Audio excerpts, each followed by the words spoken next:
आधे बच्चों को मैंने दिए और बाकी जौनपुर के धनंजय और सत्येंद्र मौर्य पीलीभीत के। ये नई व्यवस्था हम लोगों ने शुरू की है कि कई जगह बच्चों का सम्मान करना चाहते हैं। तो अभी सरकार तो है नहीं हमारी, तो सरकार जब नहीं है तो हम इंतजाम कहां से करें, तो उसमें वही लोग इंतजाम करते हैं और लैपटॉप हमसे दिलवाते हैं। तो मैं तमाम समाजवादी साथी जो बच्चों का मनोबल बढ़ा रहे हैं, उनका उत्साह बढ़ाने के लिए, उनकी पढ़ाई में मदद करने के लिए जो लैपटॉप उपलब्ध करा रहे हैं, मैं उन तमाम साथियों का बहुत बहुत धन्यवाद और आभार प्रकट करना चाहता हूं। हालांकि कई बच्चों को पार्टी की तरफ से भी दिया है, लेकिन आज जब 15 अगस्त हम सब लोग मिलकर के स्वतंत्रता दिवस पर एक दूसरे को बधाई दे रहे हैं, मैं इस मौके पर 15 अगस्त की स्वतंत्रता दिवस की आप सबको बहुत बहुत बधाई और शुभकामनाएं देना चाहता हूं। आज के दिन जहां हम राष्ट्रपिता महात्मा गांधी जी को याद कर रहे हैं, वहीं बाबा साहब भीमराव अंबेडकर जी और तमाम हमारे क्रांतिकारी, जिनकी वजह से, जिनकी कुर्बानी की वजह से, जिनकी त्याग की वजह से, जिनके बलिदान की वजह से लाखों लाख ऐसे हमारे क्रांतिकारी रहे, शहीद हुए, जिनकी वजह से आज हमें देश को आजादी मिली है। उन सभी क्रांतिकारियों को हम याद करते हैं, नमन करते हैं। उनके बलिदान की वजह से ही आज हमारा देश आजाद और स्वतंत्र है। जहां हम राष्ट्रपिता महात्मा गांधी जी को याद कर रहे हैं, भगत सिंह जी को, चंद्रशेखर आजाद और तमाम क्रांतिकारी जिनके हम नाम नहीं ले पा रहे, बड़ी संख्या में क्रांतिकारी लोग रहे। और आजादी के बाद बाबा साहेब भीमराव अंबेडकर जी ने जो हमें संविधान दिया, और जिस संविधान पे हमारा देश चल रहा है, जितना हमारा संविधान मजबूत होगा उतना ही हमारा लोकतंत्र मजबूत होगा।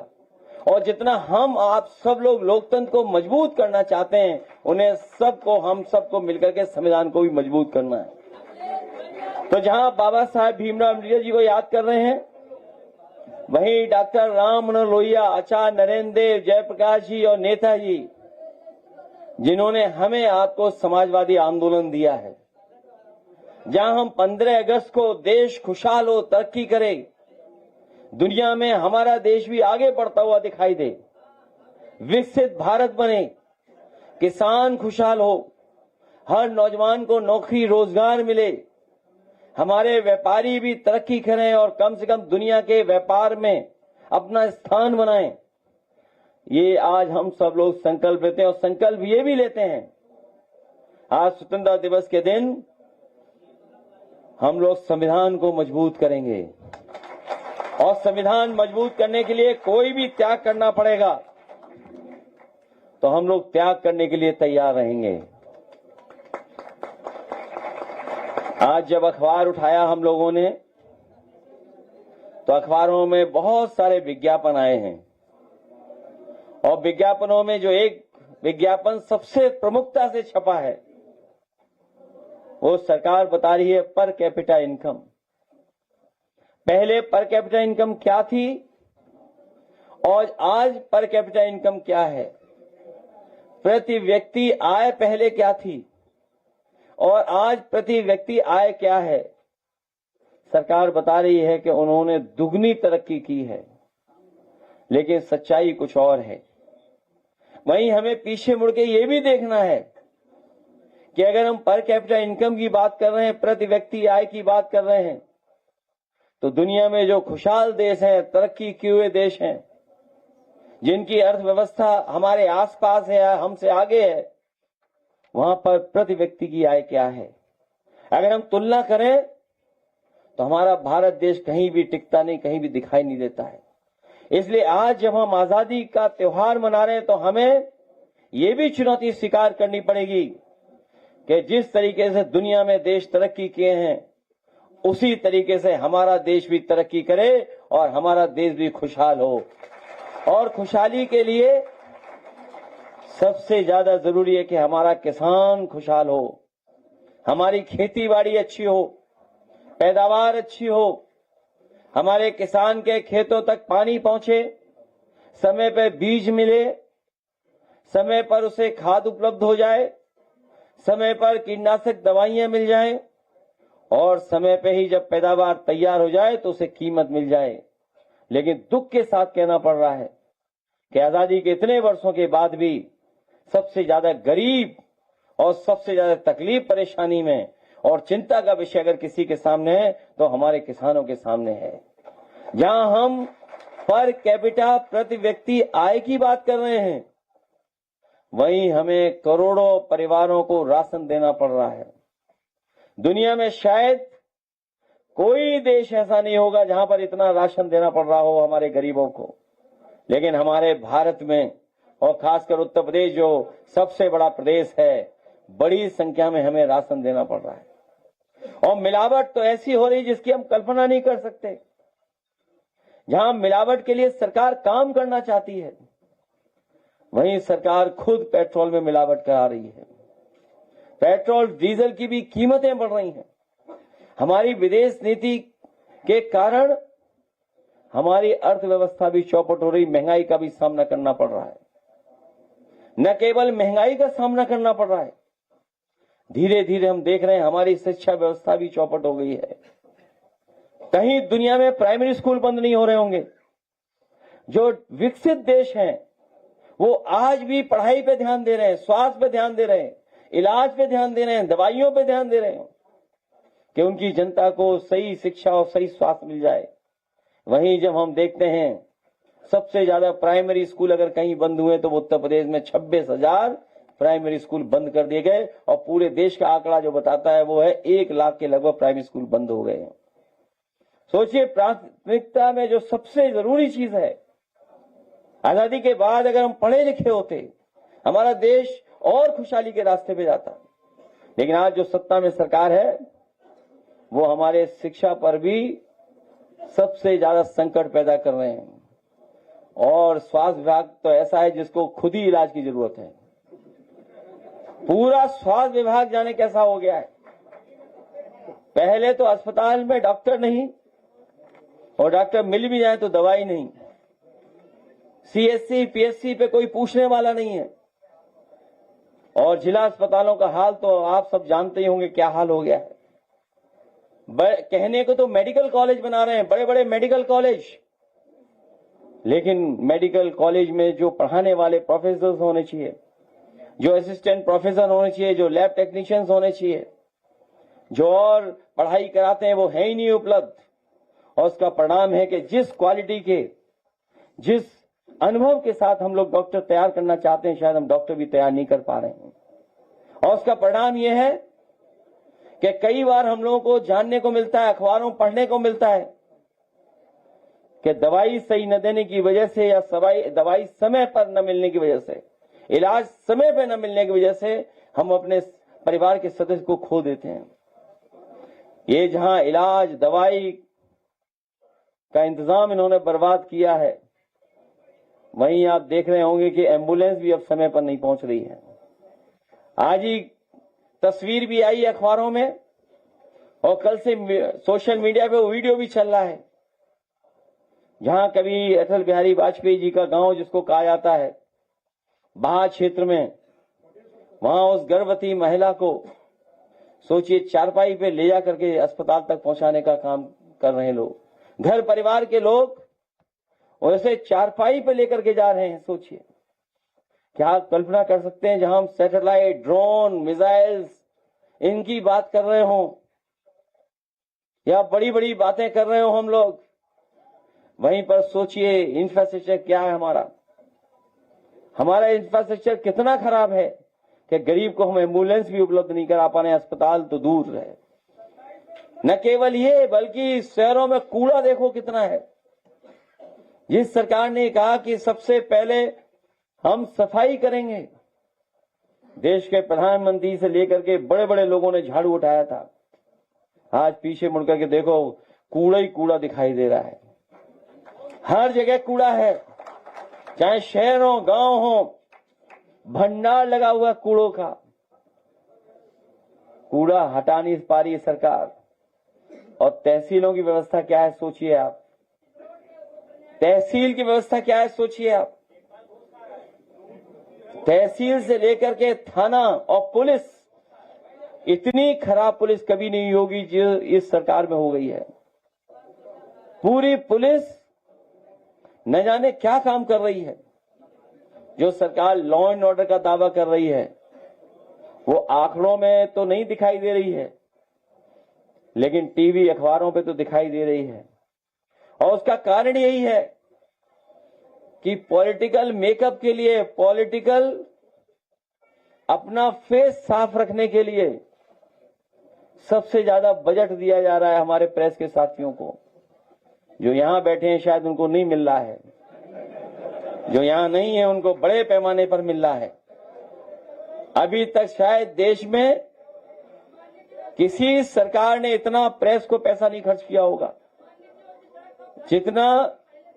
जितना ये सरकार में खर्च किया जा रहा है।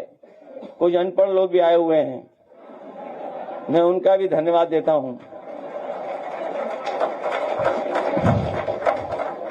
तो सोचिए आप, पॉलिटिकल मेकअप के लिए, अपना चेहरा चमकाने के लिए कितना पैसा खर्च हो रहा बजट का।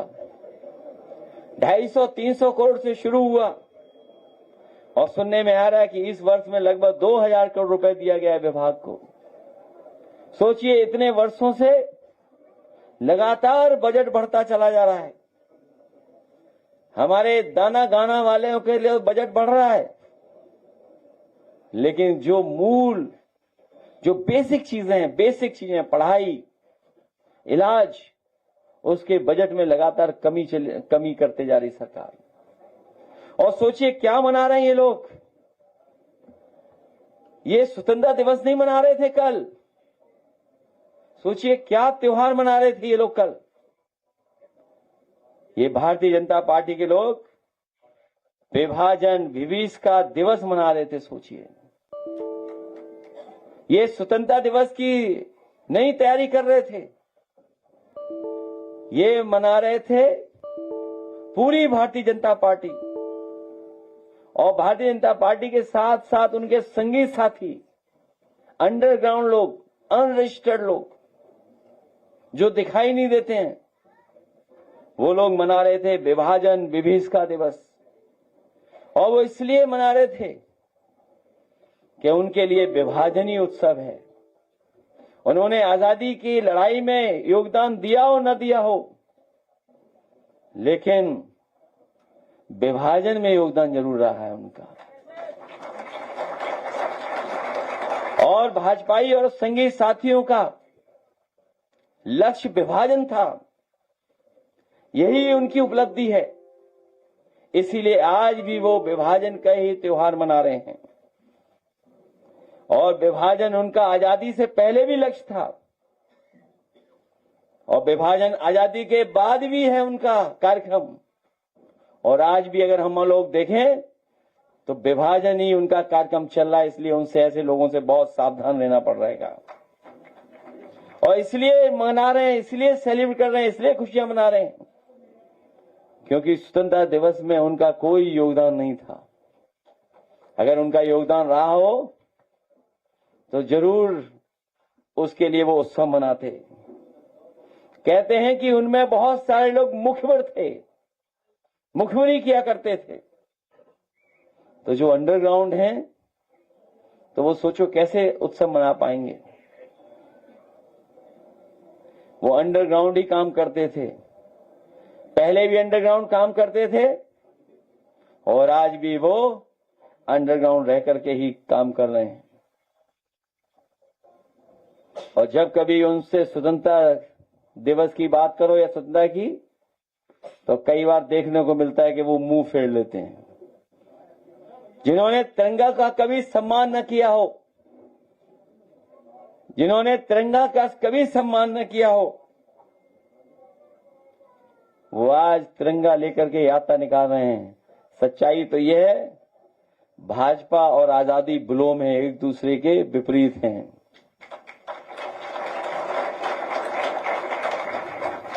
इनका राष्ट्रवाद एकरंगी है, लेकिन हमारा आपका बहुरंगी है। हम सबको साथ लेकर के चलने वाले लोग हैं।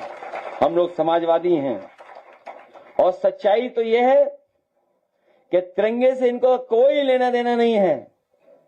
ये तो हमारे साथी जानते होंगे कि कई स्थान इनके ऐसे थे जिस पर कभी तिरंगा नहीं लगा, ना आजादी से पहले ना आजादी के बाद।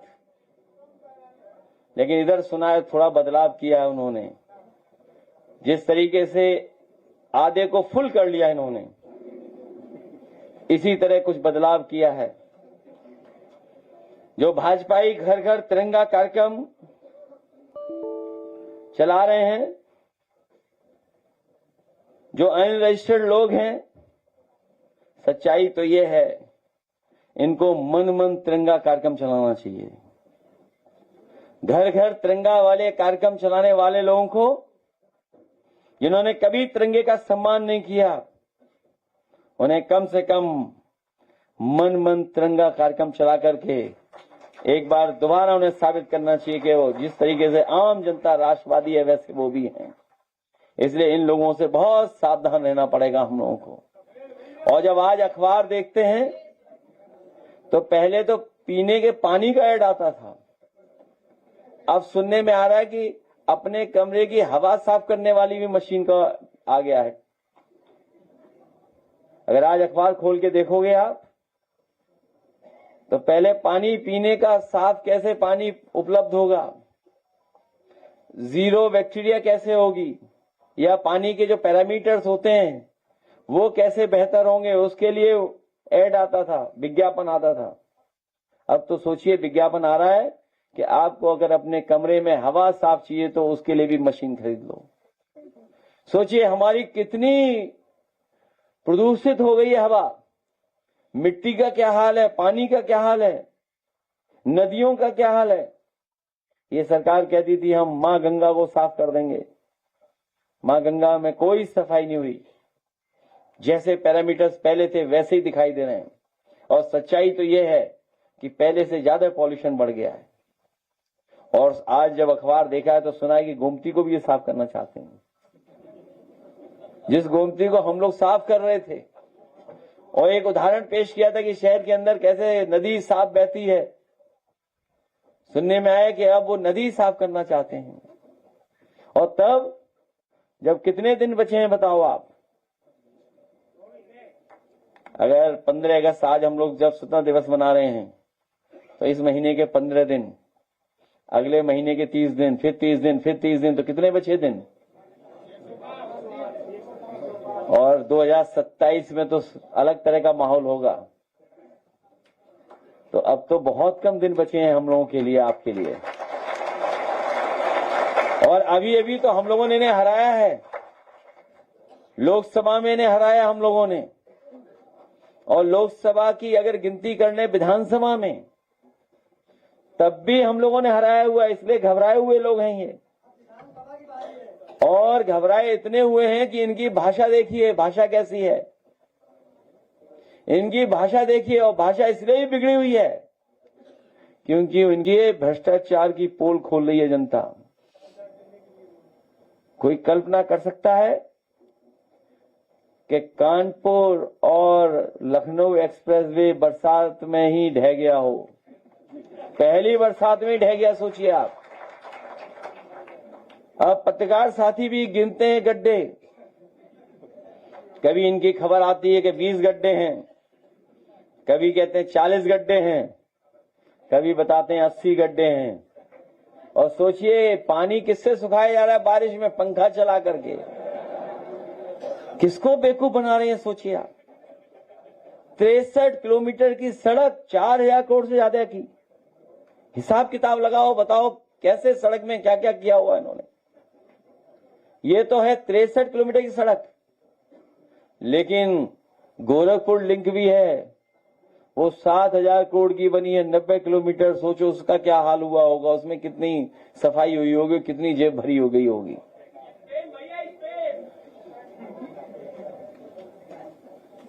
और जल भराव की तो तस्वीरें हर जगह से आ रही हैं।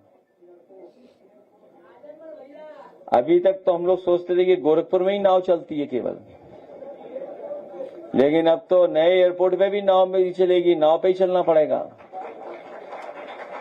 अभी लोग केवल बात कर रहे थे कानपुर और लखनऊ एक्सप्रेसवे की, तब तक एयरपोर्ट में भी पानी भर गया। गोरखपुर में तो हर बरसात में ही भरा जाता है, और ये पानी इसलिए भरा जा रहा है क्योंकि ये इंजीनियर से डिजाइन नहीं करवा रहे हैं। जब कभी भी इंजीनियर डिजाइन करते हैं एयरपोर्ट, तो सुनने में आ रहा है कि मुख्यमंत्री जी उनसे नक्शा छीन लेते हैं और खुद डिजाइन करने लगते हैं, और उसका परिणाम क्या है देखो, एयरपोर्ट में पानी भर गया। कानपुर और लखनऊ एक्सप्रेसवे भी लगता है उन्होंने डिजाइन किया है, और गोरखपुर भी अपना डिजाइन कर रहे हैं। तो सोचिए क्या हाल है। अभी अखबार पढ़ा तो उसमें लिखा कि कोई पायलट कुछ क्या लिया था, वनस्पति का सेवन कर लिया था। कुछ तो समानता है हवाई जहाज उड़ाने में और उत्तर प्रदेश चलाने में, कुछ तो समानता है ही हवाई जहाज उड़ाने में और प्रदेश चलवाने में। इसलिए बहुत बड़ी चुनौती हम लोगों के सामने है। उत्तर प्रदेश को हम लोग ठीक कर लेंगे तो सब चीजें ठीक हो जाएंगी। हमारा आपसे यही निवेदन है, जब हम लोग स्वतंत्रता दिवस के दिन हम लोग एक हुए हैं और यहां पर बैठे हैं, तो संकल्प लें कि हम लोगों को समाज में भाईचारा लाना है, बंधु राष्ट्र लाना है, प्रेम बढ़ाना है, भाईचारा बढ़ाना है। वहीं हमें यह भी याद रखना है कि संविधान है तो स्वतंत्रता है, और संविधान नहीं है तो हमारी स्वतंत्रता अपने आप छिन जाएगी। इसलिए संविधान है तो स्वतंत्रता है, और संविधान से ही स्वाधीनता है, ये भी हमें याद रखना पड़ेगा। और जितना संविधान हमारा मजबूत चलेगा उतना ही लोकतंत्र हमारा मजबूत दिखाई देगा। इसलिए संविधान को अगर ये ठेस पहुंचाएंगे तो हमारे लोकतंत्र को भी ठेस पहुंचेगी। इसलिए इनसे बहुत सावधान रह करके हमें मुकाबला करना है। इन्हीं शब्दों के साथ आए हुए बच्चों को बहुत बहुत बधाई देता हूं मैं, जिन बच्चों को आज हम लोगों ने लैपटॉप से सम्मानित किया है। 10th और 12th के बच्चे, ये नई पीढ़ी के बच्चे हैं, नई तरह की सोच के बच्चे हैं, और जो काम बहुत लोग नहीं कर पाए वो नई पीढ़ी के लोगों ने करके दिखा दिया। दिल्ली में जो सरकार झुकती नहीं थी उसे भी नौजवानों ने झुका दिया, और मुझे खुशी है कि बड़ी संख्या में उत्तर प्रदेश के नौजवान गए थे और समाजवादी पार्टी के कई नौजवान वहां जाकर के उस आंदोलन में शामिल हुए थे। कल ही मैं नहीं मिल पाया, हो सकता वो आज आया हो नाव का नौजवान।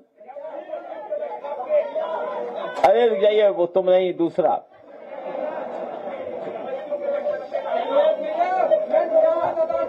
इनका कागज ले लो, ले लो कागज, ले लो कागज, ले लो।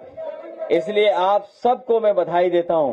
अभी जब प्रेस के साथी चले जाएंगे, जब प्रेस के साथी चले जाएंगे तो आप लोगों की भी जगह बन जाएगी। इसे धक्का मुक्का मत मारो। और मेरा अपने कार्यकर्ताओं से निवेदन है कि एक दूसरे का सम्मान करें, एक दूसरे की मदद करें, एक दूसरे को जगह दें। जब लखनऊ में, और लखनऊ की संस्कृति यही है कि पहले आप, तो फिर जबरदस्ती क्यों करते हो आप?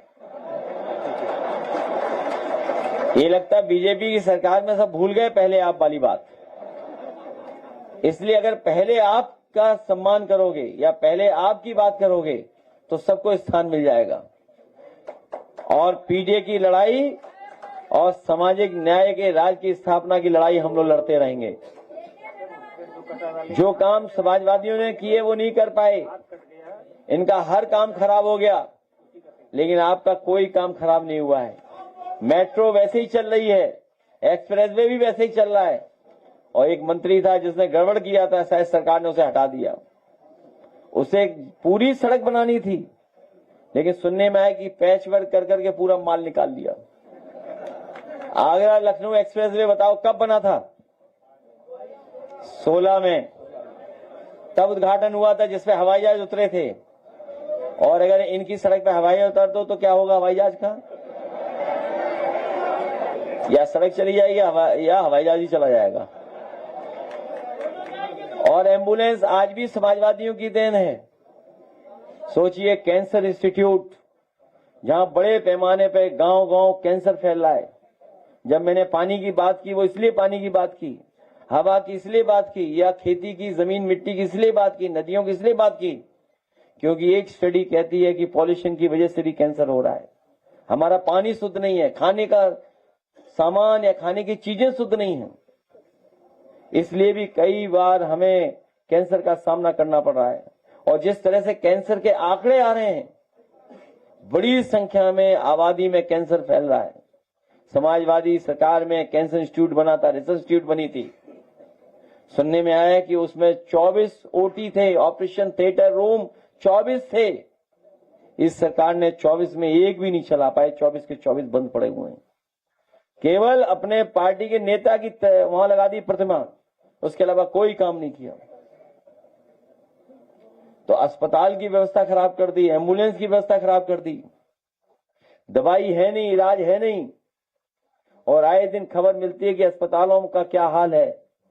इसलिए स्वास्थ्य बेकार हो गया, शिक्षा बेकार हो गई, और इनके जितने पॉलिटेक्निक, आईटीआई और ये संस्थान थे उसमें कोई एडमिशन नहीं ले रहा। लाखों लाख बच्चे पढ़नाई वाले कम हो गए, और ये तैयारी कर रहे हैं कि शहरों के अंदर जो जमीन कीमती है उसको बेच दें। अगली बार ये सरकार आई तो देखना आप, ये सब कीमती जमीन जो शहरों के अंदर है पूरी की पूरी भारतीय जनता पार्टी बेच देगी, क्योंकि इनका लक्ष्य है कि प्राइवेट हाथों में चला जाए सब कुछ। आज बताओ, प्राइवेट हाथों में चलेगी शिक्षा की नहीं चलेगी? और प्राइवेट हाथ में इतने बड़े पैमाने पे चली गई है कि आज कोई फीस नहीं दे पा रहा है।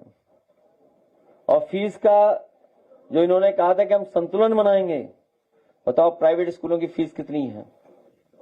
या जो प्राइवेट स्कूल में पढ़ाना चाहते हो कितनी फीस देना पड़ रहा है?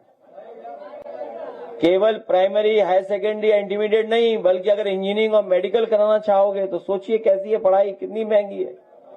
मेडिकल की पढ़ाई कितनी महंगी हो गई, सोचिए आप। और फिर जो व्यवस्था इन्हें बनानी चाहिए थी, नौकरी नहीं है, रोजगार ही नहीं है।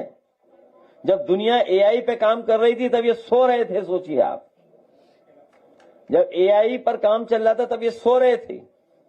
और हमारे मुख्यमंत्री जी क्या जाने एआई के बारे में? जब अयोध्या गए, रिकॉर्ड बनाया, वर्ल्ड रिकॉर्ड, वो चंदा ही नहीं पकड़ पाए कि कौन ले गया चंदा। सोचिए, चंदा पार हो गया। कोई कल्पना कर सकता है कि भगवान पे चढ़े हुए चढ़ावे की चोरी हो जाए? बताइए, इससे बड़ा महापाप क्या हो सकता है? अगर ये महापाप किसी ने किया है तो वो भारतीय जनता पार्टी के लोग शामिल हैं जिन्होंने ये महापाप किया है। इस देश की भोली भाली जनता और इस देश के श्रद्धालु लोग या इस देश के तमाम हमारे गरीब कभी भूल नहीं सकते हैं कि उन्होंने जो चढ़ाया था उसको चोरी कर लिया भारतीय जनता पार्टी के लोगों ने। इसलिए आपको, हमको सावधान रहना पड़ेगा।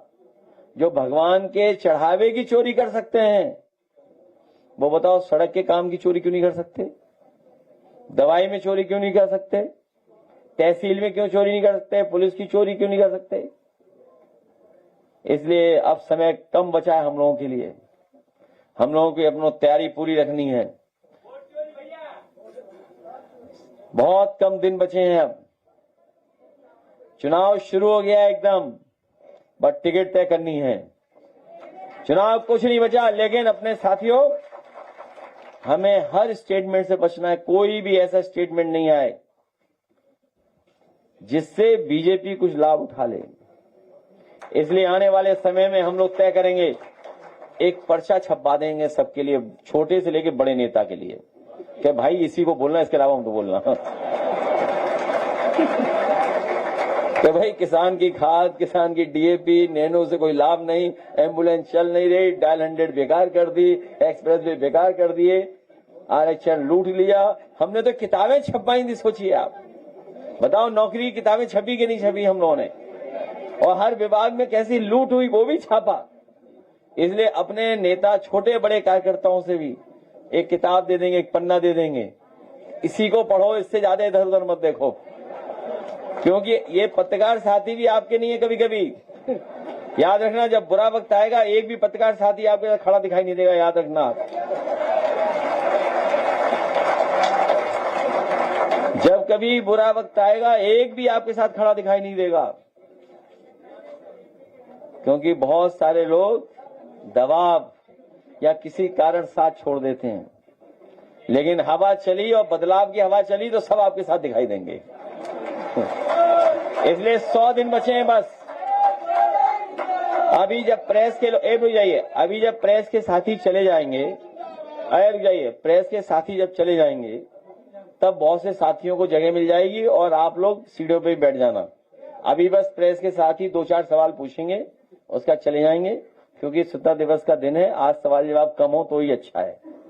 तो जब प्रेस के साथी चले जाएंगे तब बहुत सी जगह बन जाएगी।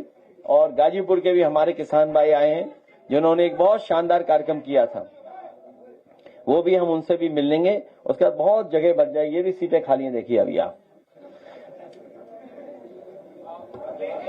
दो ज्यादा सवाल मत पूछना। अरे रुक जाओ भाई, रुक जाओ, थोड़ा ध्यान दो, थोड़ा ध्यान। अभी रुक जाओ भाई, ऐसा मत करो, ऐसा मत करो। देखिए, व्यवहार अच्छा रखोगे तो अच्छा लगेगा, व्यवहार अच्छा रखिए। रुक जाइए, अभी रुक जाओ।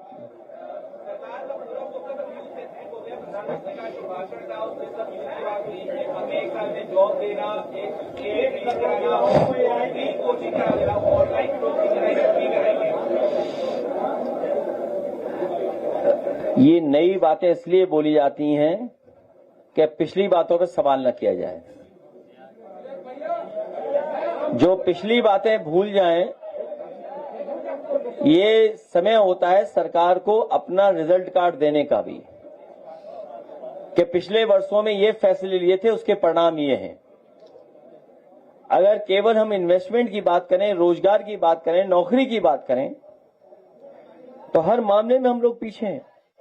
और जब हम विकसित भारत का सपना देख रहे हो तो पूरे देश में 150 से ज्यादा पेपर लीक हुए हों, और यूपी में बाकायदा हमने आपको बताया कि 20 पेपर लीक हो चुके हैं। तो जहां पेपर लीक होते हो, नौकरी सरकार न दे पा रही हो, इन्वेस्टमेंट नहीं आया हो, और इन्वेस्टमेंट के बारे में बात नहीं कर रहे हैं, और जो सपना दिखाया था $1 ट्रिलियन इकोनॉमी का, वो $1 ट्रिलियन इकोनॉमी बनाने के लिए क्या कर रहे हैं कि 1 लीटर गोमूत्र के इतने पैसे आपको मिलेंगे। सोचिए, $1 ट्रिलियन इकोनॉमी का सपना दिखाने वाले क्या बता रहे हैं आपको कि 1 लीटर गोमूत्र में इतना पैसा मिलेगा। हमने तो कई बड़े बड़े डब्बे खरीद लिए हैं। तो आप सोचिए इन बातों को।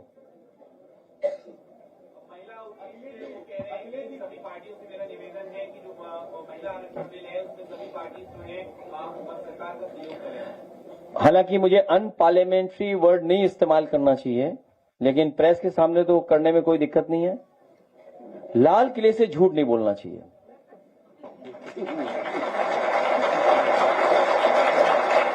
लाल किले से झूठ बोलने का स्थान नहीं है। वो हमें स्वतंत्रता दिवस के समय पर अपना पुराना जो हमारा काम रहा है उसका पूरा आंकड़ा देना और भविष्य में क्या करेंगे उसका रोड मैप तय करना। कौन नहीं जानता है कि महिला विधेयक पास हो चुका है? हर व्यक्ति जानता है, हर पॉलिटिकल पार्टी जानती है। और हम तो कहते हैं कि अगर आपको महिला विधेयक लागू ही करना है, जो कानून बन गया है, वो 2027 के चुनाव में लागू कर दो, हम लोग तैयार हैं। कम से कम बहुत सारी महिलाएं जो खाली बैठी हैं उन्हें चुनाव लड़ने का मौका मिल जाएगा।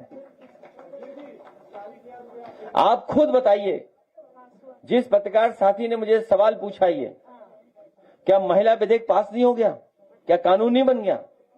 तो कोई अड़चन नहीं है। जितनी इनको डिलिमिटेशन की चिंता करनी चाहिए, लोकसभा की सीमाओं की, लोकसभा की सीमांकन कैसा होगा, इन्हें उससे ज्यादा चिंता करनी चाहिए भारत देश की सीमा सुरक्षित है कि नहीं है, कहीं भारत की सीमा सिकुड़ तो नहीं गई है। आप लोकसभा क्या सीमाएं बदलना चाहते हैं, लेकिन भारत की सीमाओं को सुरक्षित नहीं रखना चाहते हैं, ये सबसे बड़ा सवाल है। तो जब आपको खुद पता है कि महिला आरक्षण पास हो जाएगा तो कुछ सवाल पूछते हैं उनसे, बीजेपी वालों से पूछे सवाल कि कब लागू करोगे आप।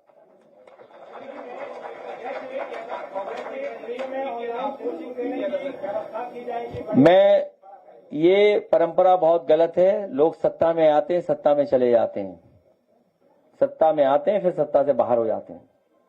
इस तरह का व्यवहार किसी भी चुने हुए व्यक्ति के साथ नहीं होना चाहिए। जो लोकसभा की सांसद महुआ मित्रा हैं, उनके साथ जो व्यवहार हो रहा है, या वहां की मुख्यमंत्री जो पूर्व में रही ममता बनर्जी जी, उनके साथ भी जो व्यवहार हो रहा है, ये व्यवहार लोकतंत्र में कभी स्वीकार नहीं करना चाहिए। आज सरकार में हैं, कल सरकार में नहीं रहेंगे। आज जो लोग सत्ता में बैठे हैं वो कल नहीं थे सरकार में, और हो सकता है कल न रहे सरकार में।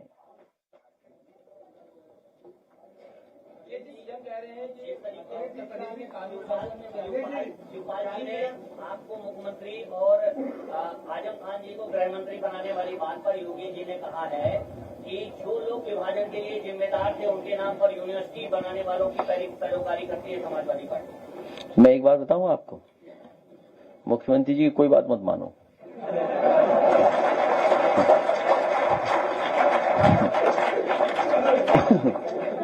अगर तुम मान लिए तो तुम्हारा भविष्य खतरे में पड़ जाएगा। आप बताओ, जब मुख्यमंत्री जी नहीं आए थे उत्तर प्रदेश में, जब मुख्यमंत्री जी उत्तर प्रदेश में नहीं थे, ये एक रंगी, तो आपका बुखार 500 mg में उतर जाता था। आज बताओ कितने की लेनी पड़ती है गोली, बताइए आप। बात समझ गए? इसलिए मुख्यमंत्री कोई बात मत मानना। अगर मान लिया आपने तो बर्बाद हो जाओगे आप।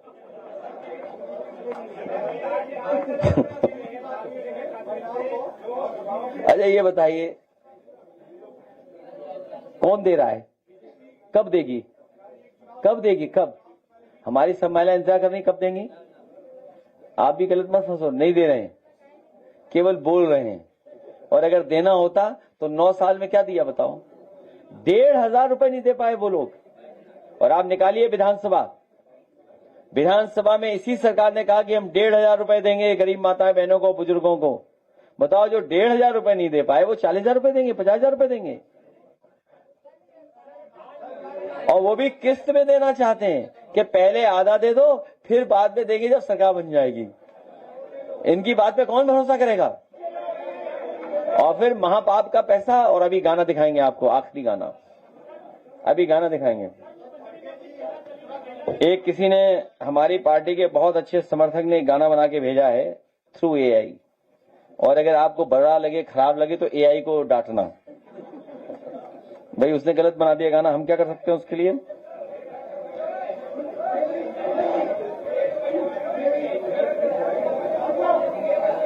क्या बता रहे, पूछो।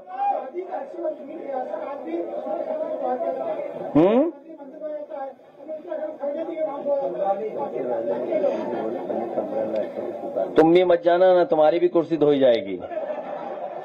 अगर तुम चले गए मुख्यमंत्री जी की प्रेस में तो शर्त लगा कह सकता हूं कि तुम्हारी भी कुर्सी धुलवा देंगे।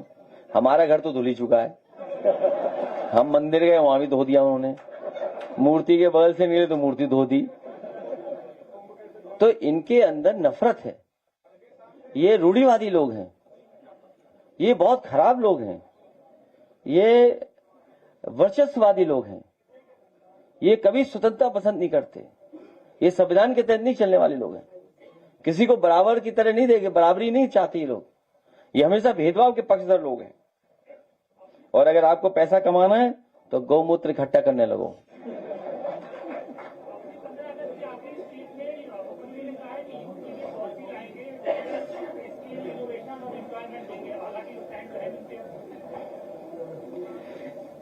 मैं बधाई देता हूं कि तुमने आखिरी स्पीच बोला है, इतना ही संदेश बहुत है।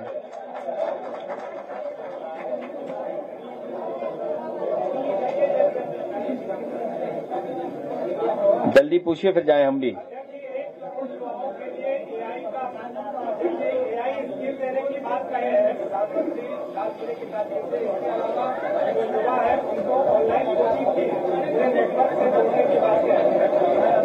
हमारे मुख्यमंत्री जी एआई नहीं जानते हैं, बस इतना समझ लो। नई सरकार आएगी तब भविष्य सुधरेगा नौजवानों का।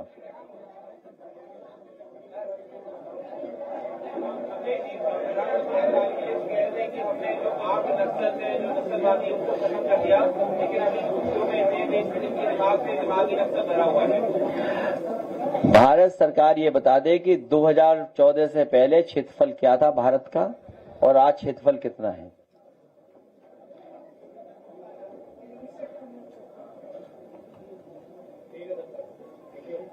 अब आप लोग को गाना दिखा दूंगा, सुना दूंगा, उसके बाद आप जाएं, जिससे कि हम अपने कार्यकर्ताओं के बीच में अपना कार्यक्रम आगे बढ़ा सकें।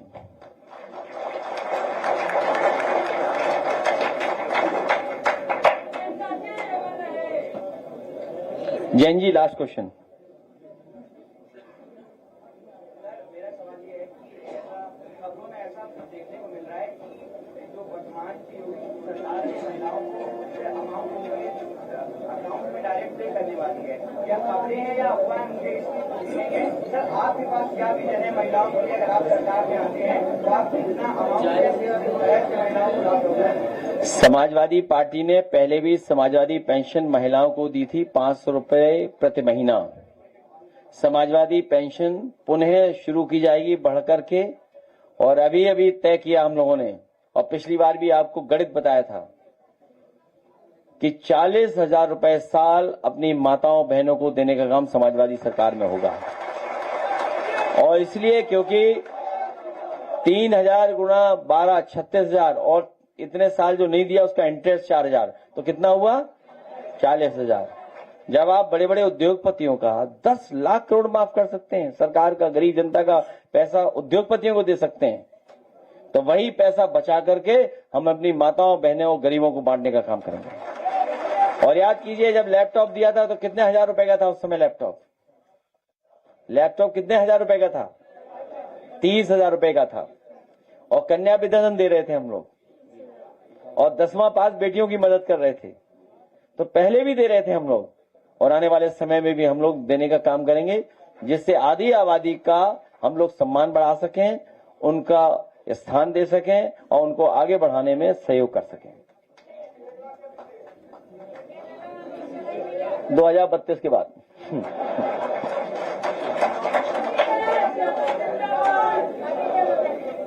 तो एक गाना वो भेजा है मैंने, ऐसे नहीं आया, वो अभी आ रहा होगा। तो एक गाना देख ले, तो मैं किसान भाइयों से मिल लूं, फिर मिलूंगा आपसे, ठीक है? किसान भाइयों से मिले, आइए बैठिए, अभी हो है।